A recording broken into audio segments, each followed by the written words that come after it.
রাজশাহীর বাঘার আওয়ামী লীগ সাধারণ সম্পাদক আশরাফুল ইসলাম বাবুল হত্যার দৃশ্য ধরা পড়েছে সিসিটিভি ক্যামেরায়। মাত্র 1 মিনিটেই হত্যা মিশন শেষ করে খুনিরা। ফুটেজে দেখা যায় 6-7 জনের দল প্রকাশ্যে বাবুলকে উপর্যুপরি কুপিয়ে মৃত্যু নিশ্চিত করে পুলিশের সামনে দিয়েই বীরদর্পে চলে যায়। এ হত্যাকাণ্ড নিয়ে চলছে রাজনৈতিক কাদা ছোঁড়াছুড়ি, কিন্তু রাজনীতির খেলা বন্ধ করে স্বামী হত্যার প্রকৃত খুনিদের বিচার দাবি করেছেন বাবুলের স্ত্রী। রাজশাহী থেকে জিয়াউল গনি সেলিমের প্রতিবেদন। রাজশাহীর বাঘা দলিল লেখক সমিতির কমিটি ও চাঁদাবাজি নিয়ন্ত্রণ নিয়ে গেল 22 জুন পাল্টাপাল্টি কর্মসূচির ডাক দেয় সাবেক পররাষ্ট্র প্রতিমন্ত্রী ও স্থানীয় এমপি শাহরিয়ার আলম এবং বাঘা পৌর মেয়র আক্কাস আলীর অনুসারী নেতাকর্মীরা। কর্মসূচি পালনকালে সংঘর্ষে জড়িয়ে পড়ে দুপক্ষই। উভয় পক্ষই সশস্ত্র মহড়া দেয়। তবে এ সময় রহস্যজনক কারণে অ্যাকশনে যায়নি পুলিশ। পুলিশের গাছাড়া ভূমিকার কারণেই বাবুলকে নির্বিঘ্নে হত্যার সুযোগ পায় খুনিরা। এই চাঞ্চল্যকর হত্যাকাণ্ডের সিসি ক্যামেরার ফুটেজ এসেছে এসএটিভির হাতে। দেখা যায় সংঘর্ষের এক পর্যায়ে পৌর মেয়র আক্কাসের সমর্থকরা বাঘা উপজেলা পরিষদ চত্বরে প্রবেশ করে। এ সময় শাহরিয়ার আলম এমপির সমর্থকরা ছত্রভঙ্গ হয়ে যায়, কিন্তু বাবুল পুরনো অডিটোরিয়ামের সামনেই দাঁড়িয়েছিলেন।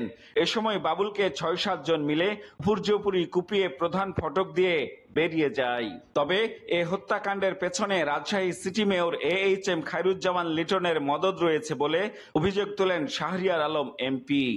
পেছন থেকে মদতদাতা হিসাবে আসাদুজ্জামান আসাদ, AHM খায়রুজ্জামান লিটন এবং লাইবুদ্দুল্লাহ কিন্তু সেই অভিযোগ উড়িয়ে দিয়ে বাবুলের স্ত্রী বলছেন, হত্যাকাণ্ড নিয়ে তিনি কোনো রাজনীতি চান না, প্রকৃত খুনিদের বিচার চান।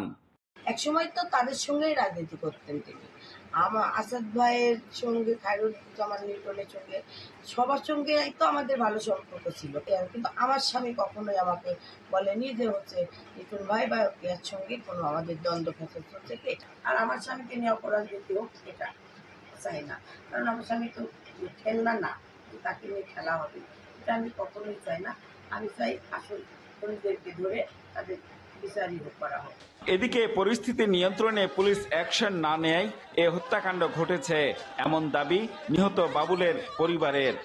পুলিশ চাইলে তাদেরকে বাধা দিতে পারতো, তাহলে এখানে কোনো ঝামেলারই সৃষ্টি হতো না, কিন্তু পুলিশ সেখানে বাধা দিল না।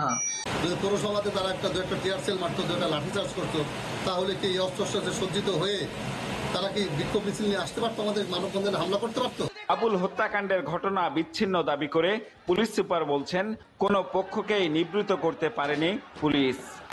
পুরোটা এরিয়াটা তো আর পুলিশ হিসেবে করতে পারে নাই, যে পুলিশ দুই দিক দিয়ে তাদের নিবারণ করার চেষ্টা করছে। ওই ঘটনাটা বিচ্ছিন্ন অন্য একটা জায়গায়।